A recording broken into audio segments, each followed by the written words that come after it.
ಈಗಾಗಲೇ ತಮ್ಮ ಅಧ್ಯಕ್ಷತೆಯಲ್ಲಿ ಮಾನ್ಯ ಜಿಲ್ಲಾಧಿಕಾರಿ ಕಚೇರಿ ಮುಂದೆ ಒಂದು ಅಂಗಡಿ ಕುಂದುಕೊಳಿಸಬೇಕು ಕರೆದಾಗ ತಕ್ಷಣವೇ ನಮ್ಮ ಜಿಲ್ಲೆ ಇರ್ತಕ್ಕಂಥ ಮಾಸಾಸನವನ್ನು ನಿಮಗೆ ತಡೆ ಮಾಡ್ತೀವಿ ಹೇಳಿ ಸಾಹೇಬ್ರ. ಇನ್ನಿವರೆಗೂ ಕೂಡ ನಮ್ಮ ಜಿಲ್ಲೆಯಲ್ಲಿ ಯಾವ ವಿಕಲಚೇತನ ಸರಿಯಾದ ಮಾಸಾಸನ ಬರಾಕತ್ತಿಲ್ಲ ಸರ್. ಒಂದೇದು ಈಗ ಮಾಸಾಸನ ಬಂದ್ ಆದ್ರೂ ಕೂಡ ನಾವು ಗೌರ್ಮೆಂಟ್ ತಹಸೀಲ್ದಾರ್ ಮನವಿ ಕೊಟ್ಟು ಕೇಳಿದ ಸರ್. ಅವ್ರು ಹೇಳ್ತಾರೆ ಸರ್, ನಿಮ್ಮ ಮಾಸಾಸನ ಏನಪ್ಪ ಇನ್ಕಮ್ ಕಾಸ್ಟ್ ಇನ್ಕಮ್ ಜಾಸ್ತಿ ಇರೋದ್ರಿಂದ ನಿಮ್ಮ ಮಾಸಾಸನ ಬಂದ್ ಮಾಡಿ ಅಂತ ಹೇಳ್ತಾರೆ ಸರ್. ಅಂಥದ್ರಲ್ಲಿ ನಮ್ಮ ವಿಕಲಚೇತನ ಮಾಸಾಸನಕ್ಕೆ ನಮ್ಮ ಆದಾಯಕ್ಕೆ ಅದಕ್ಕೆ ಏನು ಸೀಮಿತ ಇಡಬಾರ್ದು ಸರ್.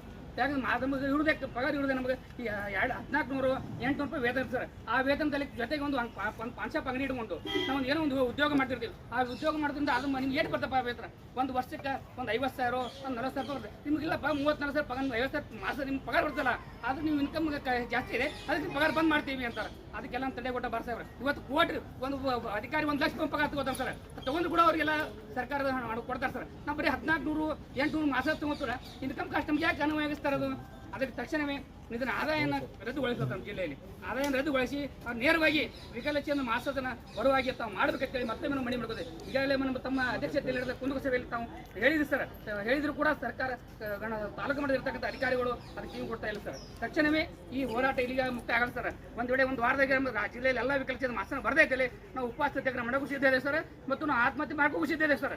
ನಾವು ವಿಶ್ವಾಸ ಯಾಕಂದ್ರೆ ನಮ್ಮ ತನ್ನ ಪಾಲಕರ ಹೊರಗೆ ಹಾಕ್ತಾರೆ ಸರ್. ನೀವು ಅಂಕಲ್ ನಿಮ್ಮ ಪಗಾರ ಬರಾಗ್ತಿಲ್ಲ, ನಿಮ್ಗೆ ಯಾಕೆ ಜವಾಬ್ದಾರಿ ಮಾಡಬೇಕು, ನಿಮ್ಗೆ ಯಾಕೆ ಇಟ್ಕೋಬೇಕು ನಾವು ಅನ್ನುವಂಥ ನಮ್ಮ ಪಾಲಕರು ಇವತ್ತು ನಮ್ಮೆಲ್ಲ ಹೊರಗೆ ಹಾಕಿದ್ರು ಸರ್. ಅದು ತಕ್ಷಣವೇ ನೀವು ಒಂದು ವಾರ ಒಳಗಾಗಿ ನಮ್ಮ ಜಿಲ್ಲೆಯಲ್ಲೆಲ್ಲ ಮಾಸದನ್ನ ಬರುವಾಗಿ ಮಾಡಿಸ್ತಾರೆ ಮತ್ತು ಆದಾಯನ ರದ್ದುಗೊಳಿಸ್ತಾರೆ ನಮ್ಮ ಜಿಲ್ಲೆ ಆರ್ಡರ್ ಮಾಡಿದ್ರಿ ಅಂದ್ರೆ ನಮ್ಗೆ ಎಲ್ಲರಿಗೂ ಅನುಕೂಲ ಆಗ್ತದೆ. ಆ ಅಮ್ಮ ನೋಡ್ರಿ ಬರ್ರಿ ಅಮ್ಮ ಇದ್ದದ್ ಬರ್ಮ ಅವ್ರ ಪರಿಸ್ಥಿತಿ ಹೊರಗೆ ಹಾಕಿದ್ದಾರೆ. ಅವರು ಈಗ ಆದಾಯದ ಇಲ್ಲ, ಅವ್ರು ಏನೂ ಇಲ್ಲ, ಅವ್ರು ಹೊರಗೆ ಹಾಕಿದ್ದಾರೆ. ಇವಾಗ ಯಾವ್ದು ಬದುಕಬೇಕು ಇಲ್ಲ ಸರ್ಕಾರ ನಮಗೇನಪ್ಪ ಅಂದ್ರೆ ನಿಮ್ಮ ಜಿಲ್ಲೆಯಲ್ಲಿರುವಂಥ ಜಿಲ್ಲಾ ಅಧಿಕಾರಿಗಳ ಮುಖಾಂತರ ಸರ್ಕಾರ ಜಿಲ್ಲೆಯಲ್ಲಿರುವಂಥ ಜಿಲ್ಲಾಧಿಕಾರಿಗಳ ಮುಖಾಂತರ ಸಾಮೂಹಿಕವಾಗಿ ವಿಷ ಕೊಟ್ಟರೆ ನಾವು ಸಾಯ್ಲಾಕ ರೆಡಿ ಇದ್ವಿ. ಆದ್ರೆ ಹಿಂಗೆ ಕಟ್ಟು ಕೇರೆ ಸಾಯಿಸ್ಬೇಡ್ರಿ, ನಾವು ಸಾಮೂಹಿಕವಾಗಿ ವಿಷ ಕೊಟ್ಬಿಡ್ರಿ ಸಾಯ್ತೀವಿನ.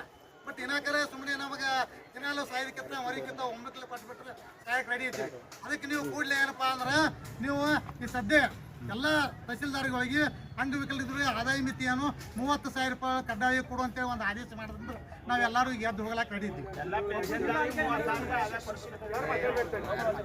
ಅದಕ್ಕೆ ತಾವು ಎಲ್ಲ ಈಗ ಆಲ್ರೆಡಿನೇ ಕೆಲವೊಂದು ಜಿಲ್ಲೆ ಪಕ್ಕದ ಜಿಲ್ಲೆ ಹೋಗಿ 24 ತಾರೀಕಿಗೆ ಅಲ್ಲಿ ಜಿಲ್ಲಾಧಿಕಾರಿಗಳು ಆರ್ಡರ್ ಪಾಸ್ ಮಾಡಿ ಆಲ್ರೆಡಿ ಅಂಗವಿಕಲರು ಪೆನ್ಷನ್ ತೊಗೊಳ್ತಾರೆ. ನಮಗೆ ಪೆನ್ಷನ್ ಕೇಳಕ್ಕೆ ಹೋಗೋಣ ಅವ್ರಿಗೆ ನಿಮ್ಮದು 40,000 ಹೆಚ್ಚಾರ 50,000 ಹೆಚ್ಚಾರ. ಮತ್ತು ಪೆನ್ಷನ್ ಕೊಡೋರು ಅವರೇ ಆದಾಯನೂ ಕೊಡೋರು ಅವರೇ ಮತ್ತು ಆದಾಯ ಮಿತಿನೂ ಅವರೇ ಕೊಡೋರು ಅಂದ್ರೆ ನಾವು ಹೆಂಗೆ ಬದುಕಬೇಕು? ತಾವು ದಾರಿ ಹೇಳ್ಬೇಕೀಗ.